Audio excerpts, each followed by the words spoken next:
What movie was better than the book and why? Jaws, because everyone in the novel is a terrible person, and a lot of the tension in the film is removed because the guys hunting the shark just get to go home every night in the book. Steven Spielberg said when he read the novel he found himself rooting for the shark because the human characters were so unlikable. The movie got rid of the unnecessary subplots like the mayor's involvement with the mafia and Ellen Brody having an affair with Hooper. The movie got rid of the unnecessary subplots like the mayor's involvement with the mafia and Ellen Brody having an affair with Hooper. Sounds like there was so much subplot. If they made it today it would be a trilogy. Delete this comment before Hollywood sees it. Too late. I'm already on a conference call about it. Peter Jackson is attached to produce. Jeff Bridges people like him for Mayor Vaughn, but Hess only available for 15 days of shooting max.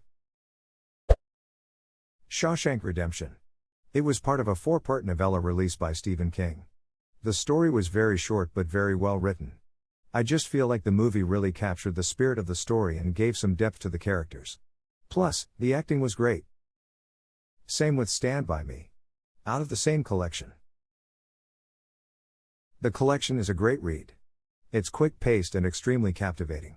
It's also nice to see the similarities between the book and the movies. Reading Red describe his red hair and pale skin in Morgan Freeman's voice is the funniest thing I've ever done. Why do they call you Red? 'Cause I'm Irish, I guess. Battleship. The book was just a bunch of rules. God, I forgot that film existed. Ike, if your comment made me happy since it was a good joke or pissed me off because I remembered that film. I agree, but with one caveat. Once they actually get to the battleship and starting firing it up to the sounds of AC/DC. Good gosh. My wife was flipping channels a while back and stopped in that movie about 45 minutes in. I asked why she stopped on it, because we both knew their movie.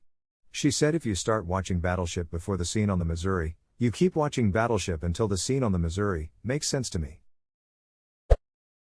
Who Framed Roger Rabbit? The book was supposed to be written as film noir, but it ends up as a disjointed mess.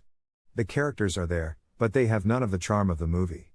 Eddie isn't a good man, who's ruining his life with booze after the loss of his brother. He's a drunk asshole, just because.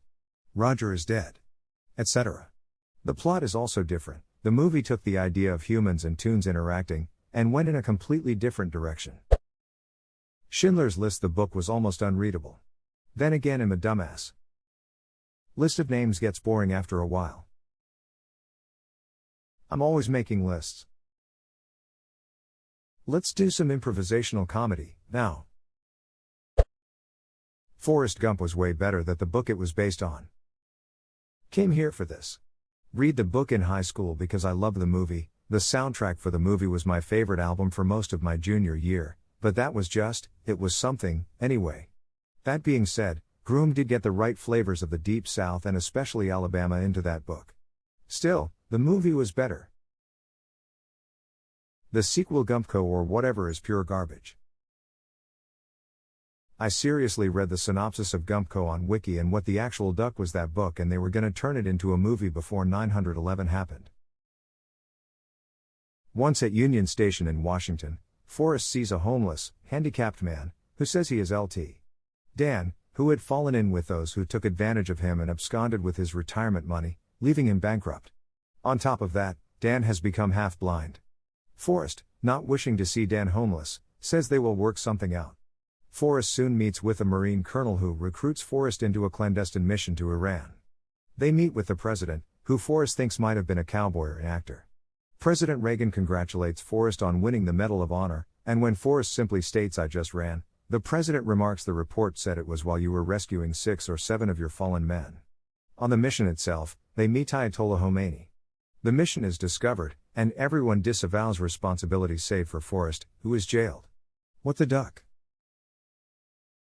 Forrest soon meets with a Marine colonel who recruits Forrest into a clandestine mission to Iran. It didn't sound bad until I got to here. Big Fish. The movie explores the wondrous world of the father's outrageous stories, but the book lacks all that lavish imagery. Instead, it's just a bitter retelling from spoiled child who thought his daddy didn't love him enough. I love the movie but didn't know it was based on a book. I think that's a common thread in movies that are better than the books. Edit, case in point, The Iron Giant. It really makes me wonder how they got adapted in the first place. Wow, this is crap. Wonder how I can make it better? I find that's a common question in theater workshops. Maybe not necessarily phrased that harshly, but it usually comes down to if I were in charge of the production direction of this playbook movie, how would I do it differently? Another thing is that idea that, well, there are no bad ideas, only bad execution. It's likely that whoever adapted them simply saw the potential in the premise and went, hey, this could be good if. After writing that out, I now realize these two ideas are very similar. Ah well. That's my thoughts, anywho. Jojo Rabbit was better than Caging Skies. The book was so goddamn bleak that it probably wouldn't have been adapted otherwise. Taika Waititi stated that he never even finished the book, and stopped reading halfway. Which is why the movie only shows a short part of the book, and ends so differently. Might be unpopular, but I think The Princess Bride. I found Buttercup's character way worse in the book, even to a point where I was like, okay dude, cut ties, you're better off without her, and in the movie I never feel that really. For fans of the movie, Teresa book called As You Wish by Carrie Elwes about the behind-the-scenes stories of making the movie. It's a great and funny read. Therese crazy shit like Andre the Giant 16 seconds farts and him passing out in a hotel lobby because he drinks alcohol by the barrel. Or Mandy Patinkin slapping Andre because he wasn't saying his lines fast enough. The audiobook is fabulous. Carrie reads it and does voices for the other actors who have passed on. I highly recommend it if you have a road trip coming up. I got an Audible trial just for this book. Kingsman is better than the comic. Mainly because they didn't follow the comic all that much. Mark Millar is interesting because every adaptation of his work has made me realize all of the flaws that were there in the original I never noticed.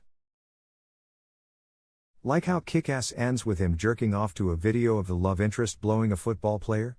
Or the guy in Wanted who's forced to be a criminal by his giant talking penis.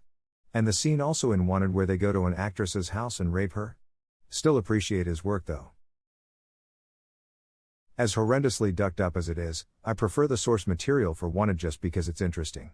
It is one of many if superheroes were real stories that goes into how truly terrible some aspects of that world would end up. The Boys adaptation seems to strike a nice balance so far. I will second the Worm recommendation, but I don't really agree with the other guy's characterization of it. It isn't as much like The Boys as people sometimes say. Rather than a deconstruction, what would the world really be like with these fantastical elements in it? It's more of a reconstruction. What would the world have to be like in order to produce these fantastical events? Yes, it has deconstructive elements to it, but they aren't really much of a focus. Basically, superheroes are real people and therefore have the same range of faults that real people do. John Hammond from Jurassic Park was much better in the movie. In the book he was kind of your standard greedy businessman. In the movie was a dreamy idealist with good intentions, which made it so much more heartbreaking when the park inevitably failed.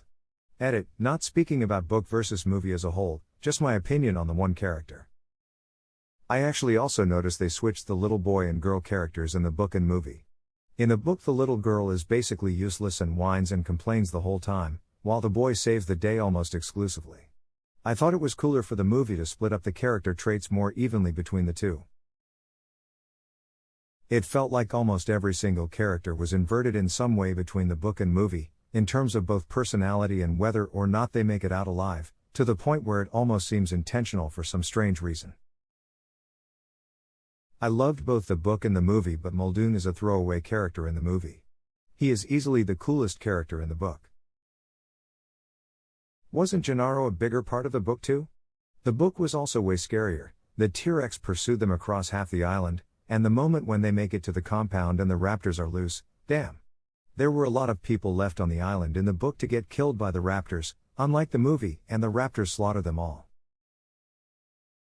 There were 2 T-Rexes in the book too.